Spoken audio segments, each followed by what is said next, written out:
Hola, bienvenidos. El día de hoy nos toca ver una introducción de lo que es ley de los gases. Y antes de ir con ese tema, vamos a ir con unos conceptos fundamentales que son importantes para entrar al estudio de lleno de las teorías cinéticas que explican el comportamiento de los gases. Para recordar, tenemos los estados de agregación de la materia. Y para eso te he traído un gráfico. Si puedes apreciar el sólido, las moléculas están juntas y se agrupan y normalmente tienen una forma definida. Por lo tanto, el líquido, las fuerzas, en este caso de atracción, son menor que las del sólido, por lo tanto van a estar un poco más separadas. Y la del gas, como en este caso está de forma desorganizada, desordenada, ocupa todo el espacio del recipiente y se da por el movimiento cinético de las moléculas. Fuerzas de atracción entre las moléculas. Existen dos. Primero, la fuerza de expansión es la que actúa desde adentro hacia afuera. Trata de apartar a las moléculas y con eso ocupan el mayor espacio de volumen. Por ejemplo, si te hacen una pregunta, si el estado sólido, ¿cuál sería la fuerza de expansión? Sería casi nula, porque como es estado sólido no hay esta fuerza que haga que trate de separar las moléculas, a no ser que intervenga un factor externo.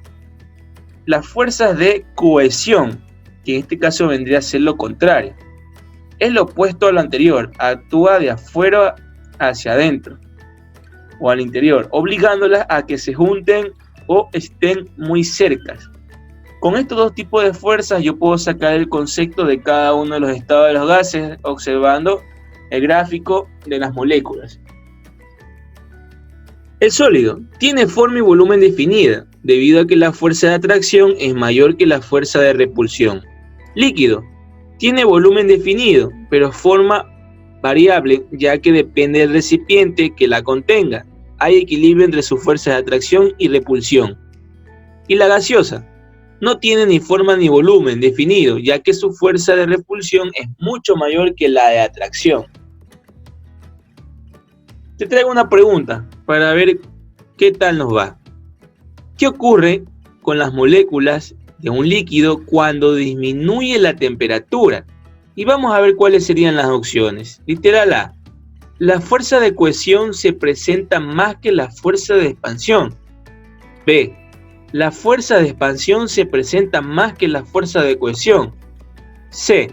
Existe un equilibrio entre ambas fuerzas. Y D. La fuerza de cohesión es más baja que la fuerza de expansión. Analiza la respuesta y también observe el gráfico. Vamos a ir deduciendo cuál sería nuestra respuesta correcta. Y para esta ocasión me voy a ir desde el literal D, que es el último, hacia la parte de arriba. Dice, hay que tomar en cuenta que el estado que nosotros vamos a ver es qué pasa cuando las moléculas se disminuye la temperatura. Recuerden que el término disminuir en temperatura quiere decir que va a ser, para que ustedes tengan noción, más frío. Ya, va a haber menos temperatura, significa que va a existir frío. Y en este caso, como estamos hablando de líquido, ¿qué pasa cuando el líquido se va enfriando o en este caso se disminuye tanto la temperatura? Si se disminuye tanto la temperatura, nos daríamos cuenta de que pasaríamos a un estado sólido. Entonces, según esa relación que yo he hecho en este momento, deberíamos contestar esa pregunta acerca de las fuerzas que ya antes hemos mencionado. Entonces, la fuerza de cohesión se presenta, vamos a literarle, perdón. La fuerza de cohesión es más baja que la fuerza de expansión. A ver, vamos a ver. Si el líquido tiene más baja la parte de la cohesión, quiere decir que las moléculas se van a separar más. Entonces esa no sería la respuesta correcta. La C, ¿Existe un equilibrio entre ambas fuerzas? No, porque recuerden que se está alterando la estructura al momento de yo adicionar temperatura. Vamos a ver qué dice la B. La fuerza de expansión se presenta más que la fuerza de cohesión. Habría que analizar la respuesta, porque recuerden que si el estado líquido pasa al estado sólido, ¿qué pasa? La fuerza de cohesión en este caso es mucho mayor que la fuerza de expansión, ya que las moléculas se van a ordenar y van a tener un volumen definido. La fuerza de cohesión se presenta más que la fuerza de expansión, y en este caso tenemos a nuestra respuesta correcta. Bien, recuerden que la fuerza de cohesión es prácticamente que se están uniendo o se están compactando más una con otras, y la fuerza de expansión es la que la repela, la que se separa. Bien, indicado eso de ahí, nos vamos a otro tema fundamental: los gases. ¿Cuáles son las características de los gases? Ocupan todo el espacio del recipiente, ya que las moléculas contienen gran energía cinética. Los gases no tienen forma ni volumen definido, debido a su expansibilidad. Cuando dos o más gases se hallan ocupando el mismo espacio, sus partículas se entremezclan, por lo que se dice que los gases poseen una alta miscibilidad. Observa el gráfico. El gráfico nos puede dar como respuesta todos las características que yo he mencionado en este momento. Vamos a otro literal.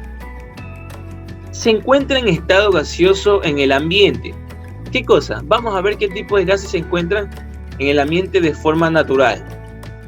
El vapor de agua, el cloro molecular, el hidrógeno molecular, el nitrógeno molecular, el oxígeno molecular, el dióxido de carbono, y además de eso también tenemos otro compuesto que le denominamos ozono, que es el O3.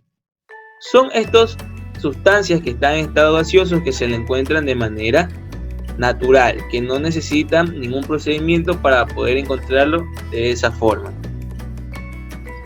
Vamos a ver una de las características más importantes de los gases que intervienen, y vamos a mencionar dos importantes, que son el oxígeno y el hidrógeno, ya que son uno de los más abundantes y además de eso esenciales para nuestra supervivencia y los seres vivos cuando se unen, que en este caso es el H2O, pero lo vamos a ver por separado.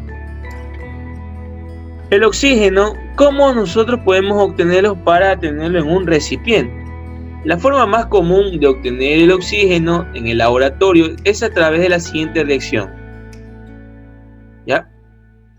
El clorato de potasio, un momentito lo voy a subrayar, el clorato de potasio se descompone.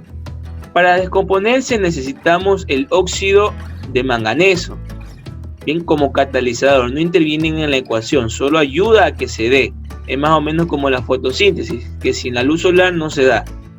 ¿Qué forma? Cloruro de potasio, pero a su vez forma en este caso lo que nos interesa, que es el oxígeno molecular. Bien, vamos a otro tipo de reacción en donde nosotros encontramos lo que es el oxígeno a través de la reacción entre el agua y el peróxido de sodio. ¿Ya? Como ustedes lo están observando en este momento, ¿qué es lo que está pasando aquí? El peróxido de sodio reacciona con el vapor de agua o el agua. ¿Ya? Aquí dice los estados por si acaso. Aquí dice el peróxido de sodio líquido, sólido, el vapor de agua líquido, para formar una solución acuosa, y también se generará un gas. Y ese gas es el gas de oxígeno molecular. También existe otro tipo de método de reacción como la electrolisis y otras sustancias más, pero estas son las más comunes. Vamos a ver otro elemento con sus características. Y antes de eso vamos a ir con los usos del oxígeno. Es uno de los agentes oxidantes más usados. Combinado con el carbón, gasolina y aluminio en polvo, se convierte en un poderoso explosivo. El oxígeno líquido se utiliza como comburente de ciertos tipos de cohetes. En medicina es ampliamente utilizado en forma de inhalaciones junto a otros gases. Propiedades químicas del hidrógeno. Ejerce una fuerte acción sobre el oxígeno y vamos a ver la reacción que lo representa. Bien, a través del óxido cúprico se hace reaccionar hidrógeno molecular. ¿Y qué me da como resultado? Me da como resultado cobre por separado y la molécula de agua. Por eso se dice que el hidrógeno con el oxígeno tienen una alta compatibilidad. Y eso lo podemos observar en lo que es el H2O, que es la molécula de agua. Vamos a ver otra reacción del hidrógeno. El hidrógeno reacciona también con... Un momento, voy a subrayar. El hidrógeno reacciona también con la mayoría de los metales, formando hidruros metálicos. Estos se descomponen en presencia de agua y originan a los que son denominados hidróxidos, como se muestra en la siguiente ecuación. Entonces, si yo a un hidruro le sumo la molécula de agua, eso posteriormente nos va a formar un hidróxido, pero también nos va a quedar hidrógeno libre. Y se lo obtiene como un método de obtención. ¿Cuáles son los usos del hidrógeno? El más importante, se emplea en la obtención industrial del amoníaco, que es utilizado en los explosivos y además de eso también en el uso de los fertilizantes.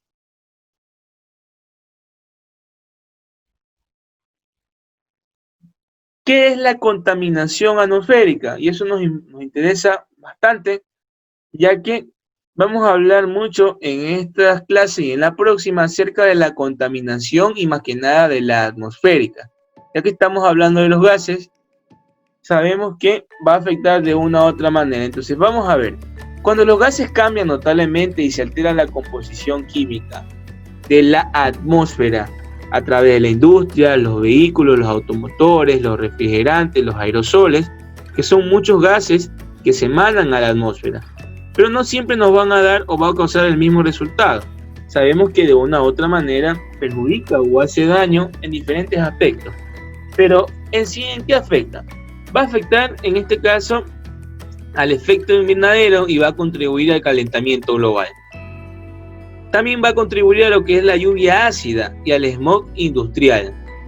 Y por último tenemos la destrucción de la capa de ozono. Los gases son muy diversos, son muy diferentes y es por eso que nosotros debemos desarrollar un mapa conceptual en donde vamos a ir observando estos tipos de efectos y cuáles son los gases que exactamente afectan a cada uno. Por último vamos a tener nuestro enganche para que me lo puedas responder en el siguiente video.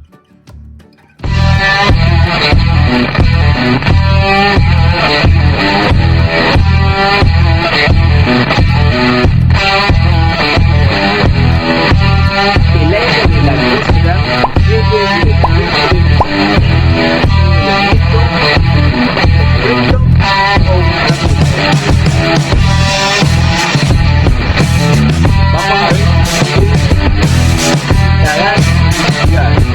ver la próxima clase.